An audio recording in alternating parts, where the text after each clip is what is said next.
Génesis capítulo 1, versículo 1 dice, en el principio creó Dios los cielos y la tierra. El libro de Génesis, principalmente los primeros capítulos, son tan importantes porque determinan varias creencias y doctrinas de la mayoría de las iglesias. Génesis, el capítulo 1, habla de la creación de Dios, habla de la conclusión de la creación con la creación del ser humano, también habla de la caída, de la promesa del Mesías, del plan de redención. Por lo tanto, ahora nos vamos a dedicar a estudiar el Génesis como algo importante en la creación, como primera parte. Bienvenido a este estudio de la Biblia. Axiomas, más allá de la evidencia. Queridos amigos, bienvenidos una vez más a estudiar las Sagradas Escrituras a través de la guía de estudios de la Escuela Sabática. Nuestro tema de hoy es la creación y el Génesis. Para ello tengo como invitado al pastor Efraín Siguairu. Efraín, bienvenido. Un saludo a nuestra audiencia, a quienes nos ven por las redes sociales y también nos siguen por la radio Nuevo Tiempo. Y luego, por favor, una oración para iniciar ya con nuestro tema. Vamos a inclinar la cabeza para orar. Querido buen Dios, gracias por darnos el privilegio de poder servirte. También, Señor, gracias por el privilegio de poder tener en nuestras manos tu palabra, que tu Espíritu Santo pueda iluminar nuestras mentes y todo lo que podamos ver, leer, pueda ser, Señor, también comprendido para poder compartir con nuestros hermanos que nos están viendo, escuchando. En el nombre de Jesús te lo agradecemos y te lo pedimos. Amén. Amén. San Juan el capítulo 1, los primeros versículos dice, en el principio Jesús era el verbo era con Dios y el verbo era Dios. Este era en el principio con Dios. Todas las cosas por Él fueron hechas y sin Él nada de lo que ha sido fue hecho. En Él estaba la vida y la vida era la luz de los hombres. ¿Cómo es la participación de la deidad de la Trinidad en la creación? Génesis capítulo 1, versículo 1 dice, en el principio creó Dios los cielos y la tierra. Efraín, vamos a ir viendo un poquito, explicando la importancia de creer en el relato bíblico, de tener fe en ese texto bíblico. Cuán importante es esa palabra en el principio, porque nos marca el inicio, el origen de todas las cosas. También la palabra Génesis deriva del hebreo Bereshit, que literalmente quiere decir en el principio. Allí podemos ver también que no es pura casualidad que el texto comience así, en el principio, con ese término. Bien. Sino que ahí podemos ver. Ese principio ha habido por lo menos dos interpretaciones, ¿no? Ese principio puede referirse primeramente al principio de la semana de la creación, o puede referirse a un principio sin una fecha específica, a un principio más anterior, que Dios pudo haber creado los cielos, la tierra, y luego comienza a formar todo lo que describe a partir de allí el versículo. Independientemente a ello, no va a afectar nuestra creencia en Dios como creador. ¿Cómo nosotros podemos tener la certeza, basado en el texto bíblico, que este mundo es creado por Dios? Allí podemos ver tan claro que dice el primer versículo, el capítulo 1, verso 1 de Génesis, dice que Dios creó los cielos y la tierra. En el principio. Ese principio usted ya lo mencionó. El versículo 2 dice, y la tierra estaba desordenada. Quiere decir que antes que exista la creación, antes que exista vida en este planeta, ya había creación. Ya había otros planetas, ya había seres vivos. Porque el versículo 1 anuncia ya que había un principio antes que exista la creación en la tierra. Bueno, entonces ahora estamos ya basándonos en lo que sería la creación dentro de la semana en la que Dios va haciendo cada uno de los elementos. Hay un aspecto importante que necesitamos explicar y dar, tener la claridad en relación al día. Hay teorías que creen que estos días representan largos periodos de tiempo que Dios pudo haber participado en la creación, pero no necesariamente en días literales. ¿Cuál es el concepto de la Iglesia Adventista, el concepto basado en la Biblia en relación a esto? Allí por lo menos podemos ver tres características que identifican que esos días fueron literales, ¿no? Primero, allí cada día termina diciendo, y fue la tarde y la mañana del primer día, del segundo hasta el séptimo día.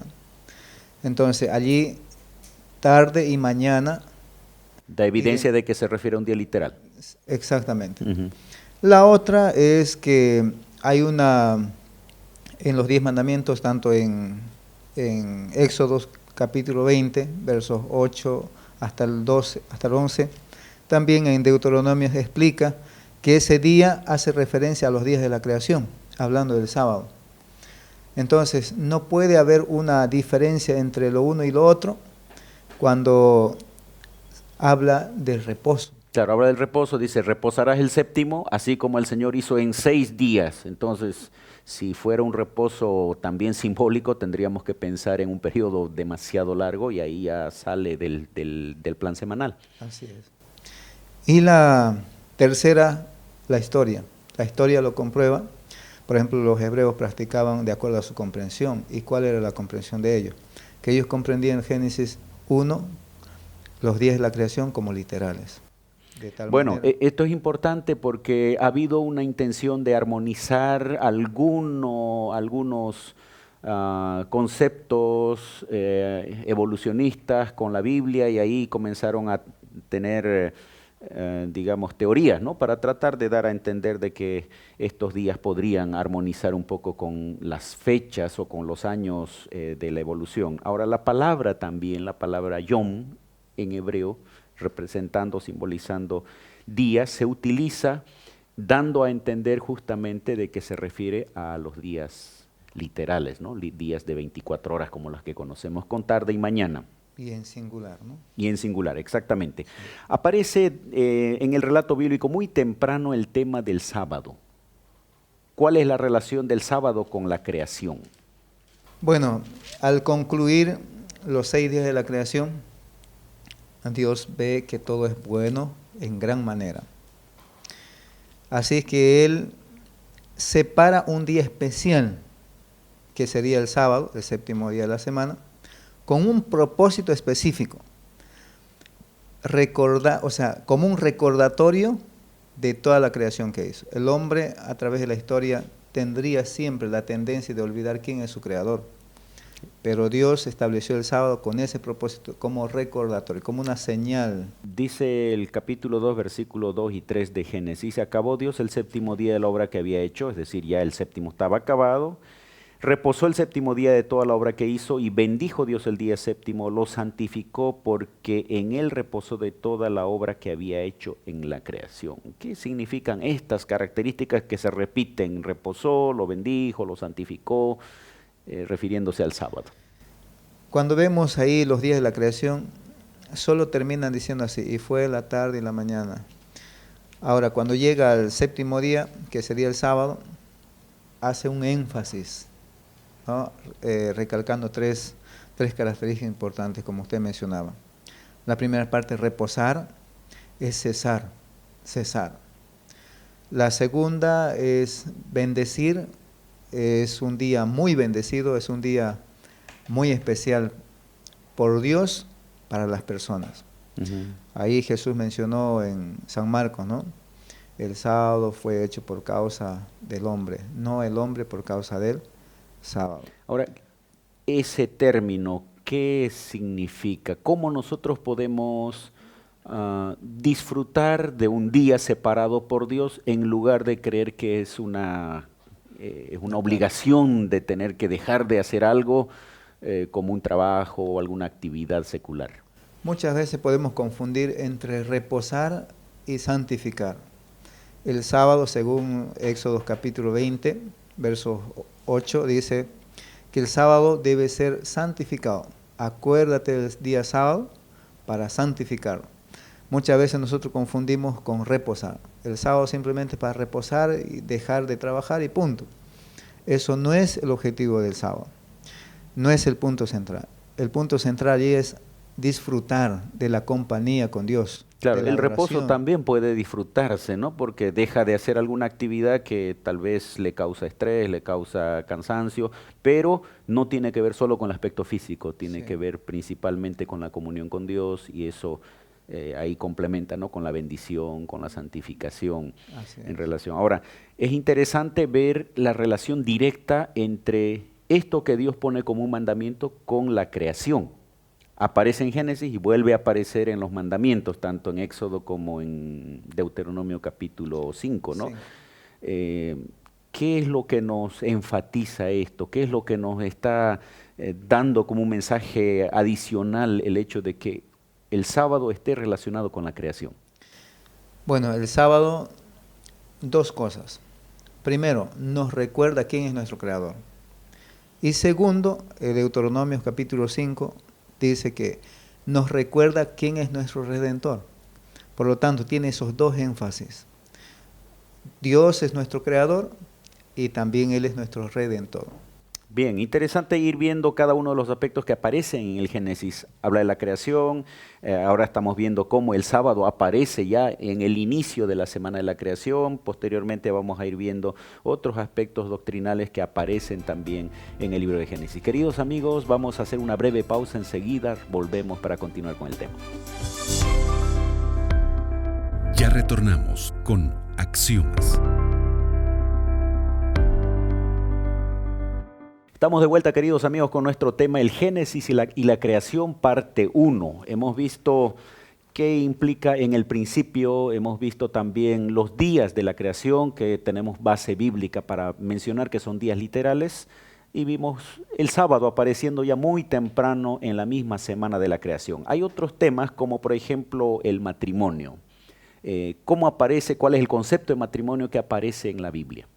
En primer lugar, allí en el Génesis capítulo 1, versos 27 y 28 dice así: y creó Dios al hombre a su imagen, y a imagen de Dios los creó, varón y hembra los creó.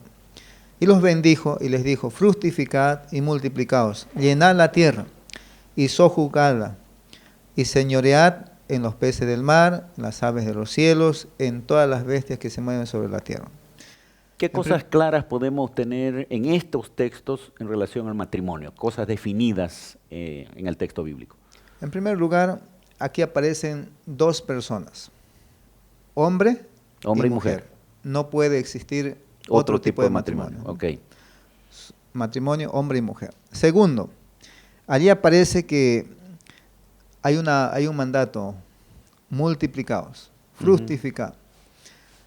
Esa fructificación solo existe entre hombre y mujer, no puede existir de otra manera. Entonces, allí inicia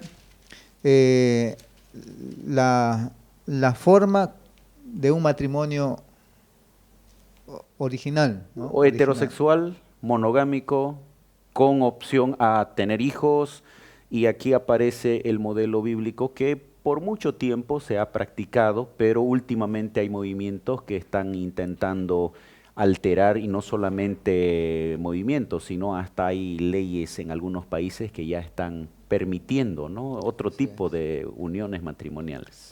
Así es. Y el capítulo 2, verso 24, allí dice: por tanto, dejará el hombre a su padre y a su madre, y se unirá a su mujer, y serán una sola carne. Allí está reforzando lo que es el matrimonio, ¿no? Ahí la historia cuenta desde antes de esos versículos cómo el hombre y la mujer se encuentran y se alegran y llegan a ser un complemento el uno y el otro. Bien, entonces ese es el modelo bíblico del matrimonio, y es lo que la Iglesia también defiende, promueve, a pesar de que hayan diferentes tipos de corrientes actuales. Muchas veces la Iglesia siempre ha estado asediada por filosofías, por movimientos que han tratado de desvirtuar el contenido bíblico. Ahora, en la Biblia hay un versículo, el último versículo del primer capítulo dice: y vio Dios que todo lo que había hecho, he aquí que era bueno en gran manera, y fue la tarde y la mañana el sexto día. Pero lastimosamente no quedó ahí. todo bueno en gran manera. ¿Qué pasó después de esta parte de la creación? Lamentablemente el enemigo ingresó al planeta Tierra, ¿no? A través del ser humano. Y ahí aparece la primera caída, la caída, el pecado, la desobediencia a Dios. Podemos leer en el capítulo 3, allí el verso 1. Pero la serpiente era astuta, más que todos los animales del campo que Jehová Dios había hecho, el cual dijo a la mujer: con que Dios os ha dicho, no comáis de todo árbol del huerto. Y la mujer comienza a debatir, ¿no? A discutir. Finalmente la historia dice que ella cae y también Adán, y como consecuencia viene la muerte. Bien, cuando hablamos de muerte, la Biblia relaciona directamente con el pecado. La causa de la muerte es el pecado. Ahora, si uno no creyera en Dios, creyera en una sucesión de periodos de tiempo para llegar hasta el origen del universo, el origen de la vida y del ser humano, igual admite la existencia de la muerte, pero no como causa del pecado. ¿Cómo esto diferencia nuestra visión en relación inclusive a este hecho como la muerte? Bueno, la Biblia es tan clara, ¿no? Cuando dice la paga del pecado es muerte. Hay veces los seres humanos tenemos tantas formas de ver la vida y muchas veces no obedecemos los consejos bíblicos. Cuando habla acerca de la muerte o la redención, simplemente ahí aparece en el capítulo 3, versos 15, una promesa. Una vez caído, una vez condenado a la muerte, aparece una esperanza, una promesa de un Redentor. Y ese Redentor un día se manifestaría en forma visible. Estamos hablando de Jesús, ¿verdad? Entonces, bíblicamente hay una relación bien estrecha entre la creación, la caída y al mismo tiempo la redención, la necesidad de redención. Y ahí podemos encontrarnos con un Dios que siempre tiene solución para los problemas. Y Apocalipsis dice inclusive, desde antes de la fundación del mundo, Dios ya tenía todo preparado. No es que Dios es tomado por sorpresa o que ahora Dios está buscando un plan B para salvar al hombre, ¿no? Es importante ver este concepto y a partir del Génesis nosotros estamos entendiendo cuál era el plan original de Dios y el efecto del pecado que termina truncando parcialmente este plan, pero Dios con un plan de restablecer el propósito original al cual todos estamos invitados a ser parte de él. Por eso como es tan importante el libro de Génesis, ¿no? Porque allí desde el principio presenta el final también. Génesis es un libro que nos muestra a nosotros el poder creador, nos muestra el amor de Dios por el ser humano y nos va dando datos que muchas veces la filosofía no nos la da plenamente, de dónde venimos, qué hacemos aquí en este mundo, cuál es nuestro destino. Queridos amigos, estamos ahora y en la siguiente semana vamos a seguir desglosando un poquito el libro de Génesis como algo fundamental para la fe de los cristianos. Ya retornamos con Axiomas.